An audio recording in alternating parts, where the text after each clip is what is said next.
je m'appelle Monet Alfred Lucien, je suis ivoirien, natif de Bouaké et je suis baoulé. D'accord.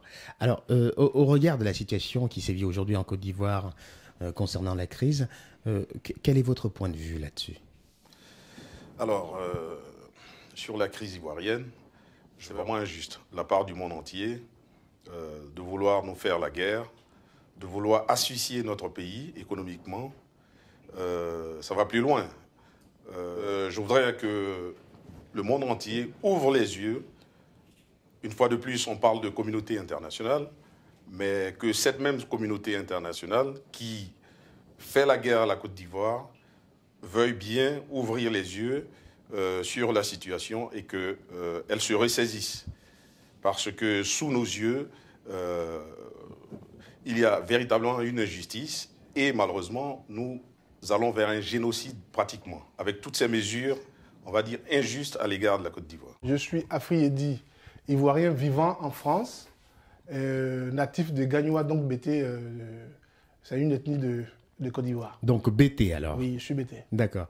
Alors justement, au sujet des événements qui sévissent aujourd'hui en Côte d'Ivoire, est-ce que vous avez quelques informations ou alors plutôt comment est-ce que vous êtes accompagné là-dessus ou comment vous vous informez par rapport à cette situation?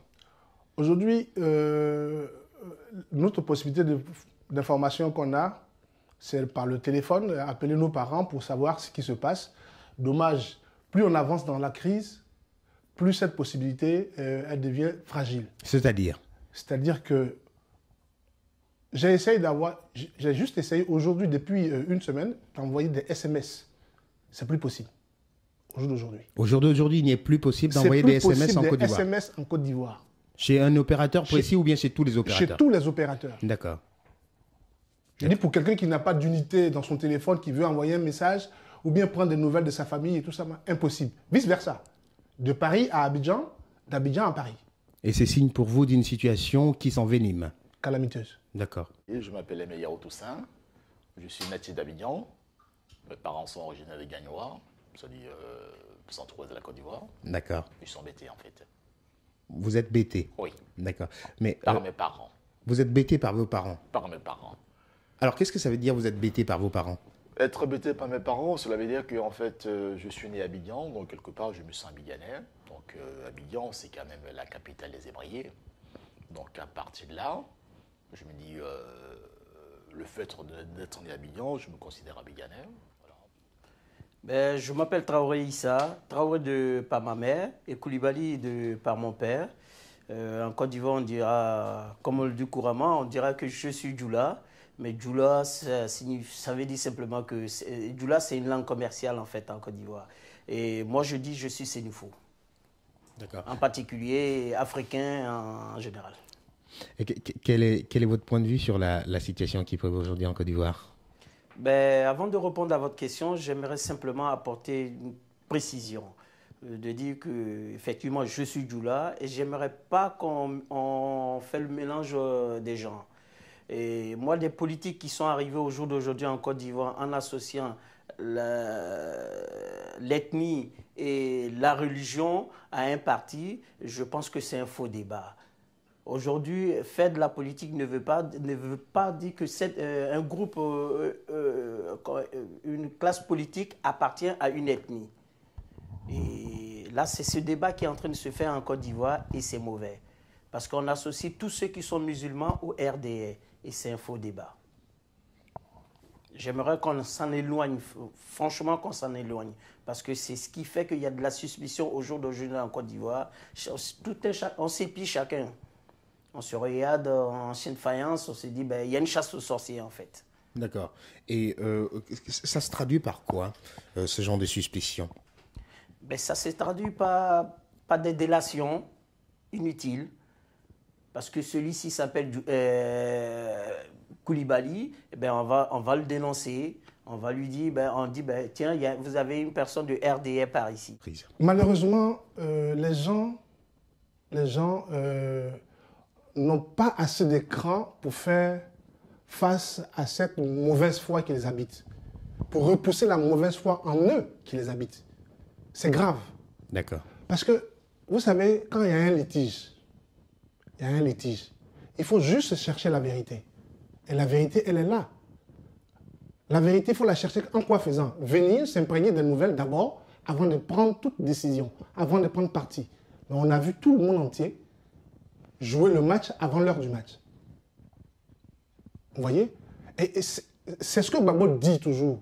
Pour une élection, venez, parce que tous les documents sont déjà encore là. Tous les documents sont encore là. Il y a juste à venir les vérifier. Là, vous parlez du recomptage qui faisait partie Bien entendu, il n'y a pas de meilleure recherche de vérité que le recomptage. D'accord. Alors quand j'entends des gens comme Choi, excusez-moi, quand j'entends Choi dire que, pardon, c'est Ben Ki-moon qui dit que le recomptage de voix serait une injustice. D'accord. Mais c'est vraiment, je ne sais pas, il n'y a pas de mot pour qualifier ça, parce que c'est de la bassesse. C'est de la bassesse. En ce moment, pour lui, il faut détruire tous les tribunaux de ce monde. Parce que ce n'est pas là où on va chercher la vérité. Vous voyez? D'accord. Alors, vraiment, j'ai été écœuré d'entendre des choses comme ça. Alors Alfred, quelles sont les dernières nouvelles que vous avez de la Côte d'Ivoire? Et d'ailleurs, comment les avez-vous, ces nouvelles? Alors, les dernières nouvelles que je viens d'avoir, j'ai appelé une personne directement qui est un frère à moi, à qui je voulais envoyer de l'argent pour subvenir à ses besoins. Et le moyen de transfert d'argent qui est connu de tous aujourd'hui, un des moyens, qui est Western Union, est supprimé aujourd'hui en Côte d'Ivoire. D'accord. Voilà. À ce sujet-là, je demande à toute personne de bonne volonté ou alors des Africains qui peuvent trouver un autre moyen de faire en sorte que nous puissions transférer de l'argent en Afrique, tout simplement. Comment vous imaginez un instant, on vote en Côte d'Ivoire, vous imaginez un peu, on vote en Côte d'Ivoire et les résultats sont annoncés en France. C'est quand même choquant, vous imaginez, des élections présidentielles en France, eh bien c'est les médias en fait américains qui annoncent les résultats. Mais bon, c'est quand même écœurant. Et ça m'a choqué. C'est quand même inadmissible. Nous sommes en plein 21e siècle. Et encore, et de deux, ça c'est le premier facteur, de deux, quand vous voyez en fait M. Sarkozy en visite officielle en Inde, Sarkozy en visite, je dis bien Sarkozy en visite officielle en Inde, et qui fait le problème de la Côte d'Ivoire une priorité, c'est quand même triste. Mais la Côte d'Ivoire, c'est pas un département français. La Côte d'Ivoire, c'est une république. Ben, je pense que ce qui se passe en Côte d'Ivoire, au jour d'aujourd'hui, je demande simplement qu'on arrive en tant qu'Ivoirien, qu'on se prenne en main. Parce que c'est la même mise de l'extérieur qui est en train de nous mettre dans cette situation. Parce que nous avons des personnes qui sont téléguidées de l'extérieur. Moi, ma famille est très métissée. Hein. D'accord. De Baoulé, de Djoula, de Sénoufo. Je vais vous donner juste un exemple. Mon cousin, dont je vais peut-être taire son nom, dont le fils est footballeur.